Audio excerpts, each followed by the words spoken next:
मुहतरम उलमाए किराम, सामाईन, रिश्ते इस्लामिया के मेरी माँ और बहनों, अस्सलामु अलैकुम व रहमतुल्लाहि तआला व बरकातुहू।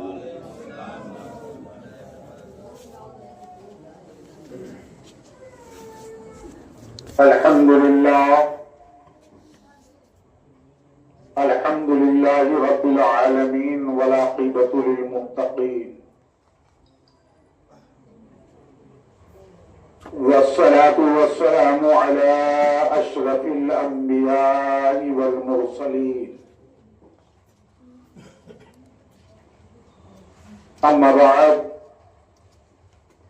फ़अऊज़ु बिल्लाहि मिनश शैतानिर रजीम। बिस्मिल्लाहिर रहमानिर रहीम। व अम्मा बिनिअमति रब्बिका फ़हद्दिस। सदक़ल्लाहुल अलियुल अज़ीम व बल्लगना अला रसूलिहिन नबियुल अमीनुल मकीनुल करीम व नहनु अला ज़ालिका लमिनश शाहिदीन वश्शाकिरीन वल्हम्दुलिल्लाहि रब्बिल आलमीन।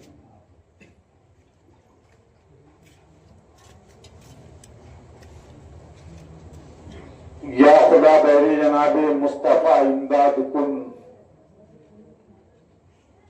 या रसूल अल्लाह अज़बहरे खुदा इमदाद कुन, या शफ़ीअल मुज़निबीन या रहमतल लिल आलमीन, या अमानल ख़ाइफ़ीन या मुल्तजा इमदाद कुन। इमदाद कुन अज़बंद गम आज़ाद कुन, दर दीनो दुनिया शाद कुन, या गौसे आज़म दस्तगीर।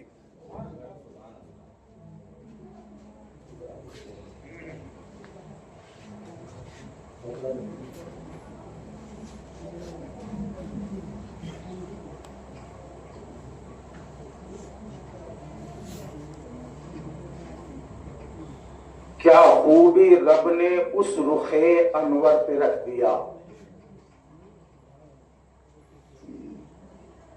क्या खूबी रब ने उस रुखे अनवर पे रख दिया, आलम का हुस्न रूए मुनव्वर पे रख दिया। और बंजर जमी पे खिलने लगे रहमतों के फूल। अरब के सरजमीन को कुरान ने वादिये गैरा ज़ी ज़रा कहा है, जहां पर कोई खेती नहीं, कोई बाड़ी नहीं, कुछ भी नहीं। नखलिस्तान, रेतीली जमीन, छोटे बड़े पहाड़ों का सिलसिला, उसके अलावा कुछ भी नहीं। यह सरवरे कायनात के आने से पहले उस मक्का और मदीना के सरजमीन को वादिये गैरा ज़ी ज़रा कहा गया कि न खेती के लायक है, ना बागात के लायक है, किसी भी लायक नहीं है। लेकिन आज उसी वादिये गैरा ज़ी ज़रा में तुम चले जाओ तो दुनिया में कोई फल अगर तुम्हारे हाथ ना आएगा तो मक्का और मदीना के जमीन पर वो फल तुम्हारे हाथ में जरूर नजर आएगा। सिर्फ यही नहीं मेरे अजीज,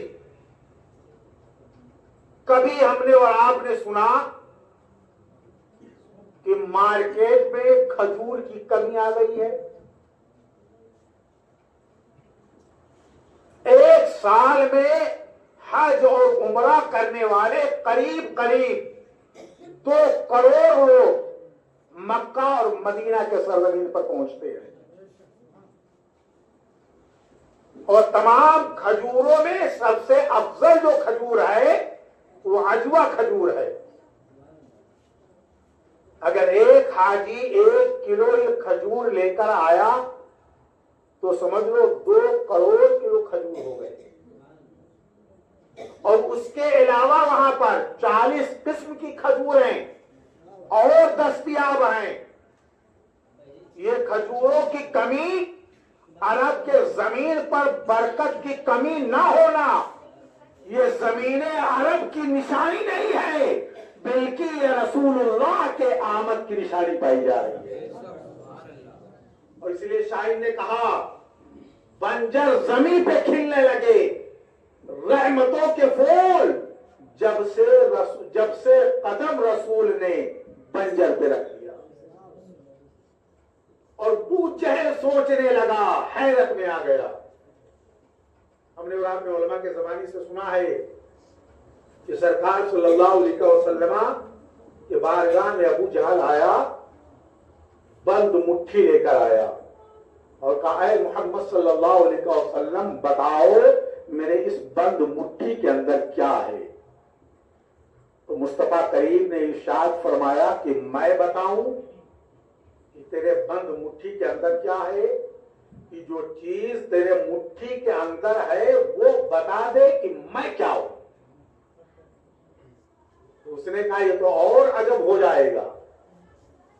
तो मेरे प्यारे आका करीम सल्लल्लाहु ताला अलैहि वसल्लम ने अबू जहल के बंद मुट्ठी के तरफ अपने उंगली शरीफ का इशारा फरमाया, तो बंद मुट्ठी के अंदर बेजान कंकर बोल उठे और वो बेजान कंकरियों ने कहा था, अशहदु अल्ला इलाहा इल्लल्लाह व अशहदु अन्ना मुहम्मदन अब्दुहु व रसूलुहु।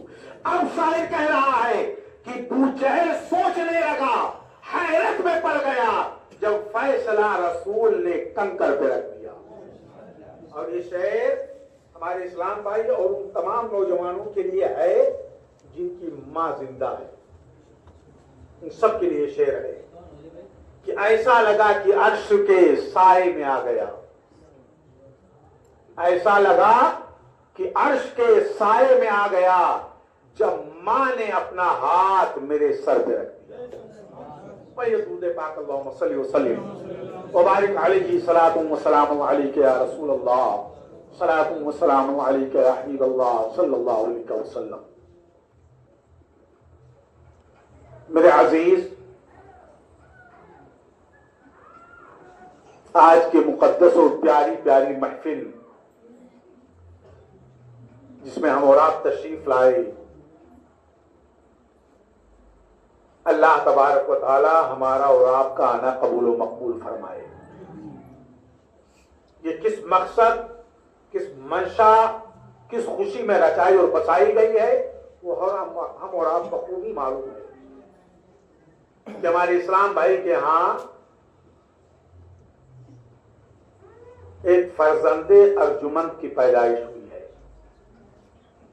अल्लाह तबारक व तआला अपने सरकारों के सदक़े में, गौसो ख्वाजा रज़ा के सदक़े व तवस्सुल में उस बच्चे को लंबी उम्र अता फरमाए और हर आफात व बलियात, तमाम मुसीबतों, परेशानियों और बीमारियों से अल्लाह उस बच्चे की हिफाजत फरमाए।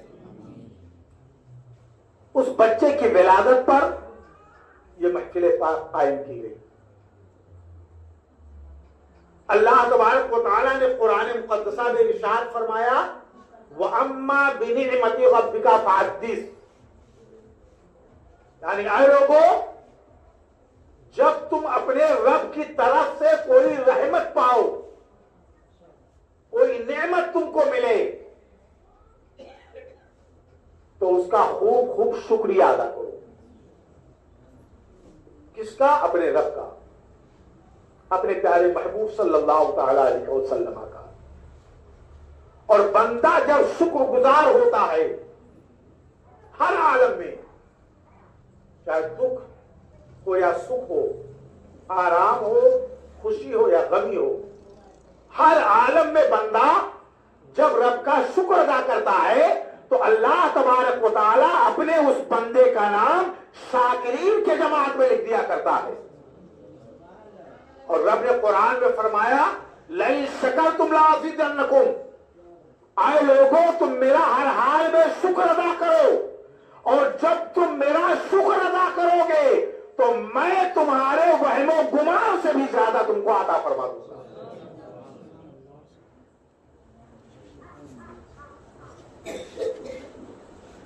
आओ मैं आपको एक बात बताऊं, फिर मैं जो बताना चाहता हूं उस तरफ मैं चलूंगा। हमने और आपने अंबियाए किराम की जमात में से एक नबी का नाम सुना है जिनका नाम हजरत मूसा अलैहिस्सलाम है। जब हजरत मूसा अलैहिस्सलाम की विलादत का वक्त करीब आया तो फिरौन ने ख्वाब देखा कि मेरी सल्तनत में एक ऐसा बच्चा पैदा होगा जो मेरी सल्तनत को तबाह बर्बाद कर देगा। तो फिरौन की जहां तक हुकूमत थी उसने अपनी पूरी सल्तनत में ऐलान करवाया कि इंसान जितने भी बच्चे पैदा हो उन सबको कत्ल कर दिया जाए और किसी भी मर्द को यह इजाजत नहीं है कि वो अपने बीवी के पास जाए। और उस साल फिरौन ने एक दो नहीं 70,000 बच्चों को कत्ल करवा दिया था। बच्चे पैदा होते कत्ल कर दिए जाते, पैदा होते कत्ल कर दिए जाते। और खुदा की शान ये कि कत्लो गारत गरी का सिलसिला शुरू और हजरत मूसा अलैहिस्सलाम अपनी मां के शिकवे तार में तशरीफ ले आए। विलादत की घड़ी करीब आई, मां परेशान कि फिरौन और उसके सिपाहियों को अगर पता चलेगा तो फिर मेरे बच्चे का क्या होगा। वो अलग परेशान। हजरत मूसा अलैहिस्सलाम का ये वाकया पढ़ो तो दिल को बड़ी तसल्ली होती है। आज हम नहीं सुनते हैं सोशल मीडिया पर कि मुसलमानों को मिटा दिया जाए, खत्म कर दिया जाए, मार दिया जाए, ये किया जाए, ते किया जाए। लेकिन जब हजरत मूसा अलैहिस्सलाम का ये वाकया पढ़ो तो दिल को सुकून मिलता है, ईमान में जोश पैदा होता है कि मारने और जिलाने की ताकत किसी दूसरे के बस में नहीं है, मारने और जिलाने की ताकत मेरे रब्बे कदीर के बस में है। वही जब चाहेगा तब इंसान को मौत मिलेगी, वही जब चाहेगा तो इंसान को जिंदगी मिलेगी। लोग बकते रहे, चिल्लाने वाले चिल्लाते रहे, हमारा ये काम है हम अपने रब तबारक व तआला की जात पर मुकम्मल भरोसा रखें। हजरत मूसा अलैहिस्सलाम पैदा हुए, बच्चे को संभाला कैसे जाए। रब के बारगाह से वही आई, हुक्म आया, आए मूसा की मां, मूसा की विलादत पर तुमको फिक्रमंद होने की जरूरत नहीं है। अगर औलाद मैंने तुमको दिया है तो उसकी हिफाजत भी मैं करूंगा। अब तुम जाओ एक बॉक्स बनवा लेकर आओ, एक डिब्बा, एक लकड़ी का डिब्बा बनवा लेकर आओ और उस डब्बे के अंदर उस बक्से के नीचे रुई बिछाओ, मूसा को लेटाओ, ऊपर रुई डाल देना और उस बक्से को बंद कर देना। और बंद करने के बाद उसके बक्से के जितने सुराख हैं उन सुराखों में तारकुल का लेप लगा देना। मेरे अजीज, कितना कठिन मामला है, कितना कठिन मामला है। बज़ाहिर क्या है, किसी को भी किसी डब्बे के अंदर या बक्स के अंदर बंद कर देंगे हम, अगर ऑक्सीजन उसको नहीं मिलेगा तो इंसान वैसे ही मर जाएगा। और हजरत मूसा के मां से क्या कहा जा रहा है, बक्स के अंदर बच्चे को डालो, बंद करो और उसके सुराखों में तारकुल का लेप लगा दो ताकि हवा भी पास ना हो सके। लेकिन रब का हुक्म था। हजरत मूसा अलैहिस्सलाम की वालिदा अपने सर को रब के सामने झुका देती है। बक्स मंगवाया, रुई मंगाई, बिछाया, मूसा को लेटाया, ऊपर से रुई लगाया, बक्से को बंद किया, तारकुल का लेप लगा दिया। अब रब फरमाता है मूसा की मां, अब इस बक्से को उठाओ और ले जाओ, दरिया के हवाले कर दो। दरिया के अंदर डाल दो। हजरत मूसा अलैहिस्सलाम के मां के अंदर क्या ममता नहीं रही होगी? कोई भी औरत उस वक्त तक मां ही नहीं बन सकती है जब तक उसके दिल के अंदर मां की ममता ना पैदा हो जाए। लेकिन रब का हुक्म था, अल्लाह तेरा शुक्र, तू जैसा चाह रहा है वैसा मैं करूंगी। हजरत मूसा अलैहिस्सलाम के बक्से को लिया, आसमान की तरफ देखा, मौला मैं अपने लाडले को, अपने बेटे को तेरे हवाले कर रही हूं, मौला तेरा शुक्र है। इतना कहने के बाद दरिया के हवाले कर दिया। अब वो बक्सा बहता बहता जा रहा है पानी के अंदर। खुदा की शान देखो, कुदरत का करिश्मा देखो, कुदरत का निजाम देखो। बक्सा बहता बहता जा रहा है और जब फिरौन के महल के करीब वो बक्सा पहुंचा तो जा रहा था सीधे, लेकिन अपना रास्ता बदल दिया और वो पानी का रास्ता जो फिरौन के महल के अंदर जा रहा था, उस रास्ते पर बक्सा रवाना हो गया। फिरौन अपनी बीवी हजरत आसिया के साथ में चश्मे के किनारे बैठा हुआ था। कारिंदे लगे हैं, खादिम और गुलाम लगे हैं, लेकिन किसी की नजर ना पड़ी। खुदा की कसम, अगर नजर भी पड़ी तो फिरौन की नजर पड़ी। फिरौन ने देखा, देखने के बाद कहा ये क्या बहता हुआ आ रहा है, जरा इसको निकालो, देखा जाए। निकाला गया, बक्से को खोला गया तो उसके अंदर एक चांद सा बेटा लेटा हुआ था, बच्चा लेटा हुआ था। फिरौन मूसा को देखकर डर गया कि कहीं ऐसा ना हो यही बच्चा मेरी हुकूमत की हिलाकत का बाइस बने। इधर वो डरा, कोई हुक्म नाफिज करे कि अल्लाह ने हजरत आसिया के दिल में उस बच्चे की मोहब्बत पैदा फरमा दी, मोहब्बत पैदा फरमा दी। और जब फिरौन ने अपना खदशा जाहिर किया तो आसिया ने कहा, ऐ फिरौन, तुझे तो खदशा उस बच्चे से है जो बच्चा तेरी ममलकत में पैदा होगा। ये तो ना मालूम कहां से बहता हुआ आ रहा है, तो इससे तुझे कौन सा खदशा? अगर तू इजाजत दे तो मैं इस बच्चे की परवरिश कर लूं। फिरौन राजी हो गया। अब हजरत आसिया लेकर आई। कुदरत का करिश्मा देखो, हमारे समझ में आए या ना आए कि हमारे साथ में क्या हो रहा है, लेकिन जो भी हमारे साथ में होता है बेहतर होता है। हम नहीं जानते, हमारा रब जानता है। कुदरत की शान देखो। हजरत आसिया लेकर आई। फिरौन ने ऐलान किया कि हमारे शहर में, हमारी ममलिकत में जो अच्छे से अच्छी खातून हो वो हमारे दरबार में हाजिर हो जाए और हमारे इस बच्चे को दूध पिलाकर इसके जान की परवरिश करे। लेकिन जो भी दाई दूध पिलाने के लिए आती, हजरत मूसा अलैहिस्सलाम देख ही कर अपना सर घुमा लेते। किसी भी दाई के पिस्तान को आपने अपने मुंह में ना लिया। एक खादमा थी जिसको पता था, उसने कहा, है फिरौन, अगर तू इजाजत दे तो मैं एक ऐसी दाई को लेकर आऊं कि जिसके बारे में मुझे यकीन है कि उस दाई का ये बच्चा दूध जरूर पिएगा। फिरौन ने इजाजत दी। वो खादमा दौड़ी दौड़ी गई और हजरत मूसा अलैहिस्सलाम की वालदा को ले आई। हजरत मूसा अलैहिस्सलाम की वालदा आई, बेटे को गोद में लिया, पिस्तान दिया, बच्चा दूध पीने लगा। अब फिरौन ने हुक्म दिया, है दाई, अब तुझे अपने झोपड़ी में रहने की जरूरत नहीं है, अब तुझे शाही महल में रहकर इस बच्चे की परवरिश करनी है। अंदाजा लगाओ, हजरत मूसा अलैहिस्सलाम की मां ने जब कुदरत पर भरोसा करके अपने बेटे को दरिया के हवाले कर दिया, तब उस रब ने मूसा को जाये ना किया, मूसा को मां से मिलाया और मां को शाही महल का मर्तबा अता करवाया।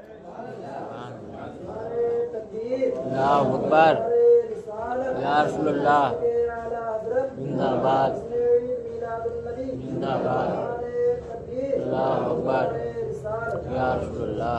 यह है मेरे अजीज रब का शुक्र, यह है रब तबारक व तआला का फजल। बंदा अपने रब तबारक व तआला का शुक्र अदा करता रहे। अब वो चाहे नमाज के जरिया से, चाहे रोजा के जरिया से, चाहे हज और ज़कात के जरिया से, चाहे मिलाद मुस्तफा के जरिया से रब का शुक्र अदा करे। लेकिन याद रखो, एक बात मैं और कहूंगा कि तमाम शुक्रानों में सबसे बेहतर शुक्र नमाज है। ये ज़हन में रखना। अल्लाह तुम्हारी कोई नफिल नमाज कबूल ही नहीं करेगा जब तक तुम्हारे जिम्मा फर्ज बाकी है। 1 करोड़ नफिल नमाज पढ़ डालो, तुमसे नहीं पूछा जाएगा। अगर तुमसे पूछा जाएगा तो ये पूछा जाएगा कि जिंदगी में जो तुम्हारे 24 घंटे में 5 वक्तों की नमाजें फर्ज थी, उसको तुमने पढ़ा कि नहीं पढ़ा।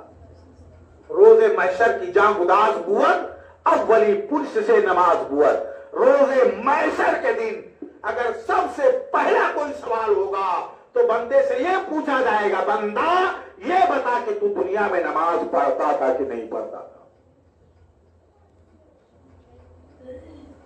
उन तमाम शुक्रानों में अल्लाह उसके रसूल का शुक्र अदा करने का एक तरीका, एक जरिया महफिल मिलाद है। रसूलुल्लाह सल्लल्लाहु अलैहि वसल्लम की प्यारी महफिल।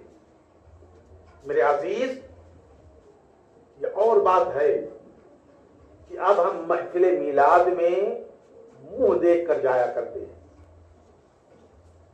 या जाने के लिए हमारा मन नहीं होता, या हम जाते हैं तो हमको असकत, सुस्ती और काहली आती है।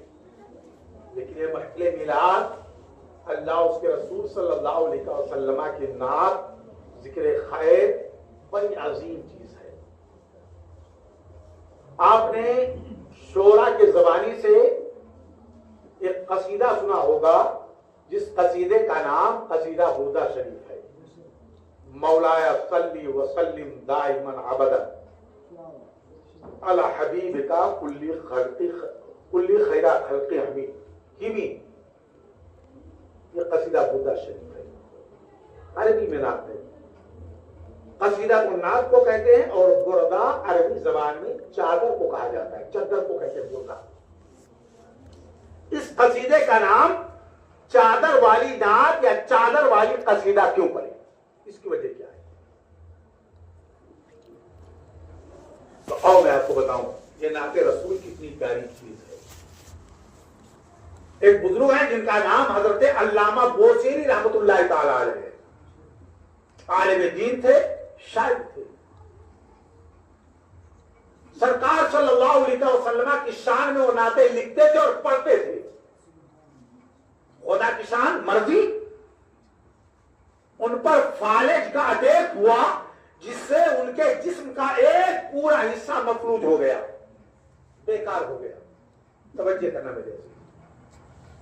दुनिया के डॉक्टर, हकीमों, तबीबों के पास उन्होंने बहुत इलाज और मुआलजा करवाया, लेकिन कोई फायदा नहीं।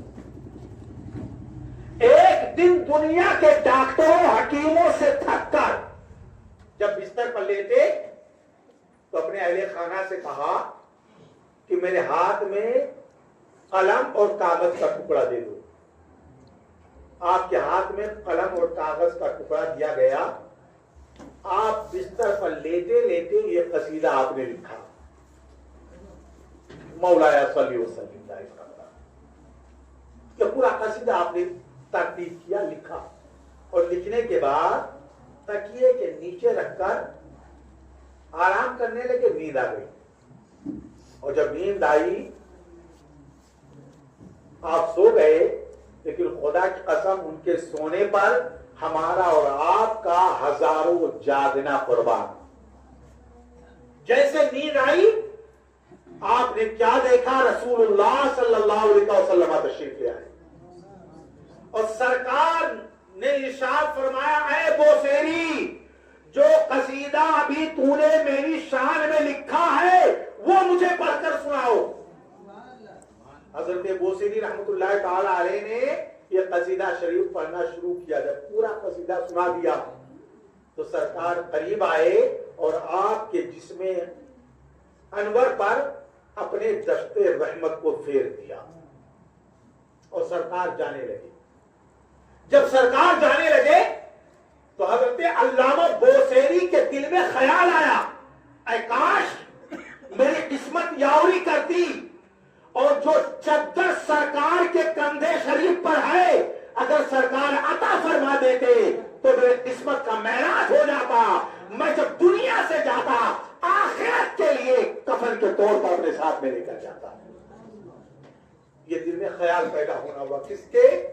हजरत अल्लामा बोसेरी रहमतुल्लाह ताला अलैह से इतना ख्याल पैदा हुआ कि सरकार वापस पलटे और मेरे आका करीम सल्लल्लाहु अलैहि वसल्लम ने अपनी चादर रहमत हजरत अल्लामा बोसेरी को दिया। उन्होंने चूमा और अपने सीने पर रख दिया। ये कहां हो रहा है? ख्वाब में, बिस्तर पर। अच्छा, ख्वाब में अगर हम लेटे हुए ये सोच देखें ख्वाब में कि मैं महदैया जा रहा हूं तो आंख अगर खुलती है तो महदैया होते कि मेरे घर पर बिस्तर पर होते हैं? और बिस्तर पर होते हैं। लेकिन ये हमारा ख्वाब है, वो आशिक़े सादिक का ख्वाब है, आशिक़े रसूल का ख्वाब है। आप क्या फरमाते हैं कि सरकार ने वो चादर रहमत अता की, मैंने उसको चूमा और अपने सीने पर मोहब्बत से रख लिया। इतने में फजर की अजान हुई, मेरी आंख खुली तो खुदा की कसम मैंने क्या देखा, मेरा बदन भी सलामत है और रसूलुल्लाह के बारगाह से दी हुई चादर रहमत मेरे सीने के ऊपर मौजूद पाई जा रही है। आप फरमाते में खड़ा हो गया, मस्जिद के लिए रवाना हो गया, गया फजर की नमाज पढ़ने। हर नमाजी मुझे हैरत से देख रहा था। तवज्जो करना मेरे अजीज, 11 साल पहले मैं तो आया हूं, तो आपके बगल ही में रहता हूं, तो तवज्जो करना। आप फरमाते मस्जिद में गया, नमाजी मुझे देख रहे हैं, हैरत में हैं, लेकिन ना किसी ने मुझसे कुछ पूछा, ना मैंने किसी को कोई जवाब दिया। नमाज पढ़कर जब बाहर निकला तो मैंने क्या देखा, मेरे इलाके के जो सबसे बड़े वली कामिल थे वो मस्जिद के दरवाजे पर खड़े हैं और देखते ही फरमाते हैं, बोसेरी मैं तेरा मेहमान हूं। मैंने कहा हुजूर इस्तकबाल। घर पर मैं लेकर आया, बरामदे में उनको बिठा दिया, अंदर गया ताकि उनके खान पान का, नाश्ते वगैरह का इंतजाम करूं। तो आवाज दिया, बोसेरी यहां आओ, मैं तुम्हारे यहां नाश्ता करने नहीं आया हूं, खान पान के लिए नहीं आया हूं। मैंने कहा हुजूर फिर क्यों आए? कहा रसूलुल्लाह के शान में जो कसीदा तुमने लिखा है मुझे पढ़कर सुना दो। आप फरमाते मैं तो शायर आदमी था, बहुत सारा कसीदा मैंने लिखा था, बहुत सारी नातें मैंने लिखी थी। मैंने एक कसीदा पढ़कर सुनाया, उन्होंने कहा नहीं ये नहीं। दूसरी पढ़नी चाहिए, मना कर दिया। तीसरी पढ़नी चाहिए मैंने, उन्होंने रोक दिया। फिर कहा मैंने हुजूर आप कौन सा सुनना चाहते हो? तो उन्होंने कहा मुझे वो कसीदा सुनाओ जो रात में तुमने लिखी है और ख्वाब में रसूलुल्लाह को सुनाया है, ख्वाब में रसूलुल्लाह को सुनाया है। मैं हैरत में पड़ गया, कहा हुजूर मैं वही कसीदा आपको सुनाऊंगा, लेकिन ये तो बता दो, ये तो मुहिब और महबूब की बात थी, ये तो आशिक और माशूक का मामला था। मैंने अपने रसूल के शान में नात लिखी, वो भी ईशा के बाद, और ख्वाब में सरकार को मैंने सुनाया। ये मेरे और रसूल के अलावा किसी को नहीं मालूम। फिर आपको कैसे पता चल गया कि मैंने रसूलुल्लाह के शान में कसीदा लिखा है? तब उन्होंने कहा बोसेरी सुन सुन, जब तुम रसूलुल्लाह को कसीदा सुना रहे थे, नात पढ़कर सुना रहे थे, तो ये मत समझ लेना कि तुम थे और तुम्हारे सामने रसूलुल्लाह थे और तुम रसूलुल्लाह को कसीदा सुना रहे थे। सुनो सुनो, इस इलाके में जितने भी अख्ताब हैं, जितने भी अखवास हैं, जितने भी औताद हैं, जितने भी अब्दाल हैं, यानी जितनी भी वलियों की जमात है, वो तमाम जमातें रसूलुल्लाह के पीछे खड़ी हुई थी। सरकार आगे खड़े होकर तुम्हारा कसीदा सुन रहे थे, हम सरकार के पीछे खड़े होकर सुन रहे थे। यह है मेरे अजीज सरवरे कायनात सल्लल्लाहु तआला अलैहि वसल्लम की महफिल, और ये सरकार सल्लल्लाहु अलैहि वसल्लम की नात। अब एक ख्याल ये भी है कि हम यहां करें, यहां पढ़ें, और मदीना तो 7 समुंदर पार है। सरकार को कैसे पता चलेगा कि कुछ दीवाने बैठकर कुरकुटपुरवा के सरजमीन पर हमको याद कर रहे हैं? तो ऐ मेरे अजीजों, इन तमाम बातों का तोड़ रसूलुल्लाह सल्लल्लाहु अलैहि वसल्लम ने अपनी जिंदगी में फरमा दिया था। याद करो उस दौर को, याद करो उस जमाने को जब सरवरे कायनात सल्लल्लाहु तआला अलैहि वसल्लम ने मक्का मुकर्रमा में इस्लाम की तबलीग शुरू फरमाई। कुफारी मक्का आपके दुश्मन हो गए। दिन ब दिन सरकार पर और नए नए मुसलमानों पर, सहाबा पर जुल्म और सितम के पहाड़ तोड़ने लगे। लेकिन कुर्बान जाएं उन मुसलमानों पर, उन सहाबा की मुकद्दस जमात पर, खुदा की कसम, जितना भी उनके ऊपर जुल्म और सितम किया जाता उतना ही उनका ईमान चांद और सूरज के जैसा चमकता हुआ नजर आ रहा था। यहां तक कि कुफारे मक्का ये सोचने पर मजबूर हो गए कि आया वजह क्या है, जो एक मरतबा कलमे शहादत पढ़ लेता है दोबारा वो कलमे शहादत से मुंह मोड़ने के लिए तैयार नहीं हो रहा है। क्या वजह है? कुफारे मक्का ने एक मीटिंग बिठाई। हजरत वजह फरमाई, एक मीटिंग बिठाई, उसमें चर्चे होने लगे। उन चर्चों में एक बात निकली कि यमन का एक ताजिर है, एक मालदार है जिसका नाम हबीब यमनी है, उसका मक्का के लोगों पर बहुत सारे एहसानात हैं। मक्का वाले तिजारत करते, जब उनके तिजारत में लॉस होता तो वो हबीब यमनी से पैसा लेकर आते, अपने तिजारत को बढ़ाते, चमकाते, फिर धीरे धीरे करके उसका पैसा उसको अदा करते। तो इस तरीके से अक्सर मक्का के अफराद हबीब यमनी के एहसान के नीचे दबे हुए थे। तो कुफारे मक्का ने मीटिंग की कि कैसा भी करके हबीब यमनी को बुलाओ, अगर वो यमन से मक्का आ गया और मक्का वालों को समझाया तो शायद कोई मोहम्मद रसूलुल्लाह के करीब ना जाए।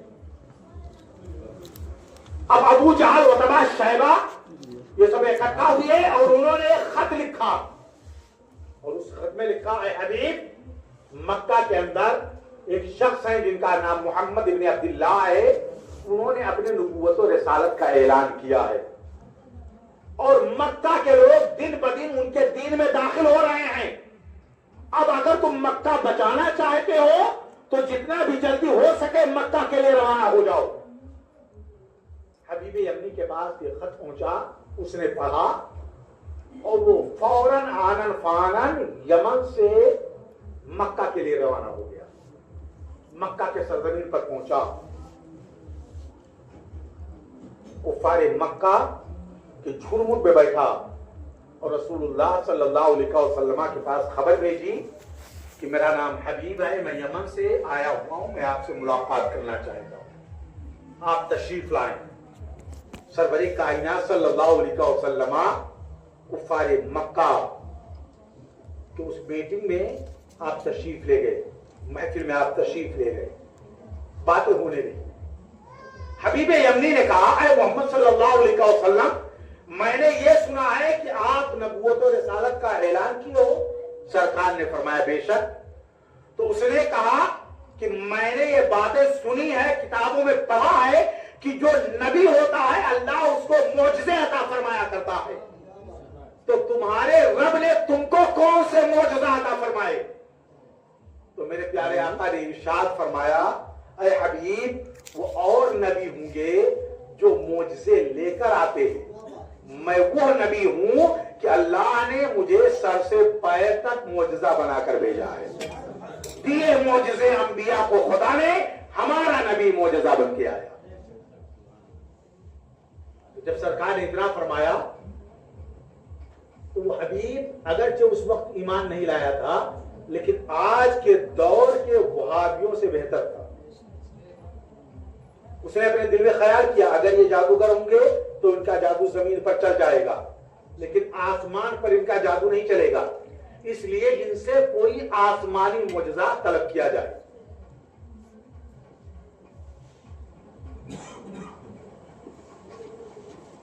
अब उसने आसमान पर देखा, चांद चमक रहा था, अपने पूरे आबोताब पर था, और हबीबे हमने लिखा है मोहम्मद अगर आप नबी हो तो अपने अंगुष्ठे मुबारक का इशारा करो, चांद फटकर दो टुकड़े हो जाए, मैं आपको नबी मान लूंगा। मेरे प्यारे आका करीम सल्लल्लाहु अलैहि वसल्लम हबीब के तरफ देखकर मुस्कुराए, यूं मुस्कुराए जान सी कलियों में पड़ गई, यूं लब गुस्सा हुए कि गुलिस्ता बना दिया, जिसके तस्की से रोते हुए हंस पड़े, उस तबस्सुम की आदत पे लाखों सलाम। मुस्तफा करीम हबीबे यमनी के तरफ देखा और अपने अंगुष्ठे मुबारक का इशारा किया, तो जब मुस्तफा का इशारा चांद को मिला करता है तो चांद लाखों मील दूर होने के बावजूद अपना सीना चीर देता है और खुद दो टुकड़े हो जाता है। आला हज़रत सरकार बरेली के सरजमीन से बोल उठे, या रसूल अल्लाह, सूरज उल्टे पांव पलटे, चांद इशारे से हो चाक, अंधे नजदी देख ले कुदरत रसूलुल्लाह।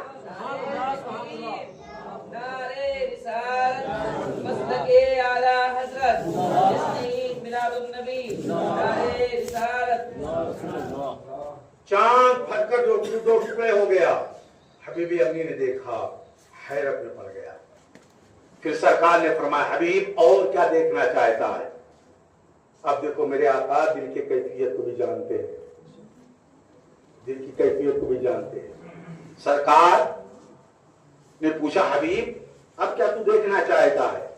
तो उसने कहा ऐ पैगंबर आप बताओ मेरे दिल के अंदर क्या है, मेरे दिल के अंदर क्या है? सरकार ने फरमाया हबीब बताऊं? कहा बताइए। आपने फरमाया बताऊं? कहा बताइए। तो सरकार ने फरमाया हबीब सुन, तेरे पास एक लड़की है जो आंखों से अंधी है, कान से बहरी है, जबान से गूंगी है, हाथ से लूली है, पैर से लंगड़ी है, तेरे ऊपर बोझ बनी हुई है, और तू चाहता है कि वो अच्छी हो जाए, उसको शिफा मिल जाए। तो अगर तू ये चाहता है तो जा, मैंने तेरे बच्ची को शिफा का फरमा। सरकार ने जैसे इतना फरमाया, ये मामला कहां हो रहा है? मक्का के अंदर, और हबीब की बेटी कहां है? यमन के अंदर। आज भी यमन दूसरा मुल्क है, अरब दूसरा मुल्क है, हजारों किलोमीटर का रेंज फर्क है। अब जैसे इस हबीब ने इतना सुना तो फौरन उछल पड़ा और कहा है अबू जहल, अरे वतबा और शैबा, मुगीरा सुन लो, अरे मक्का के दरों दीवारों सुन लो, आज से मैं मोहम्मद अरबी का कलमा पढ़कर मुसलमान हो रहा हूं, और आज से मैं इस्लाम का सच्चा मुबल्लिग हूं। इतना कहा, कलमा पढ़ा, रसूलुल्लाह का चेहरा देखा और मक्का से यमन के लिए रवाना हो गया। चलते चलते जब यमन के सरजमीन पर पहुंचा, रात की तारीकी, दरवाजे पर दस्तक दिया, दरवाजा खोलने के लिए वही बच्ची आई, और जैसे बच्ची की नजर बाप पर पड़ी, बाप की नजर बेटी पर पड़ी, फौरन बेटी मुस्कुराई और कहा अब्बू जान अशहदु अल्ला इलाहा इल्लल्लाह व अशहदु अन्ना मुहम्मदन अब्दुहु व रसूलुहु। हबीब आगे बढ़कर अपनी बेटी को सीने से लगा लिया और कहा है मेरी प्यारी बेटी, तुझे आंख मिल गई, मुझे मालूम है रसूलुल्लाह ने दिया है, तुझे जबान मिल गई, मुझे मालूम है रसूलुल्लाह ने दिया है, तुझे कान की दौलत मिल गई, मुझे मालूम है रसूलुल्लाह ने दिया है, तुझे हाथ की ताकत मिल गई, मुझे मालूम है रसूलुल्लाह ने दिया है, तुझे चलने की कुव्वत मिल गई, मुझे मालूम है रसूलुल्लाह ने दिया है। लेकिन ये जो तू कलमा पढ़ रही है, ये जो तू बोली बोल रही है, ये बोली यमन के अंदर मेरे अलावा किसी को नहीं मालूम है, ये बोली तुझे कैसे मिल गई, ये कलमा तुझे कैसे मिल गया? अब बेटी जवाब दे रही है, अब्बा जान सुनो सुनो, चांद की 14वीं रात थी, चांद अपने पूरे आबोताब पर चमक रहा था,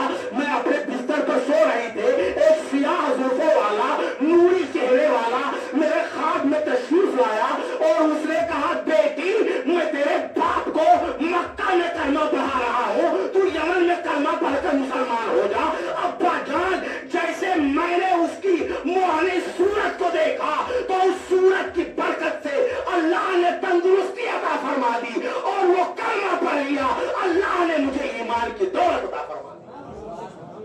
अब आला हज़रत सरकार बोल उठे, या रसूल अल्लाह सल्लल्लाहु अलैहि वसल्लम, काबे के बदूर दुजा तुम पे करोड़ों दुरूद, तैबा के शमसुद्दोहा तुम पे करोड़ों दुरूद, या रसूल अल्लाह और कोई गैब क्या तुमसे निगाह हो भला, जब न खुदा ही छुपा तुम पे करोड़ों दुरूद। अस्तगफिरुल्लाह तआला रब्बी मिन कुल्ली ज़ंबि व अतूबु इलैहि व मा अलैना इल्लल बलाग।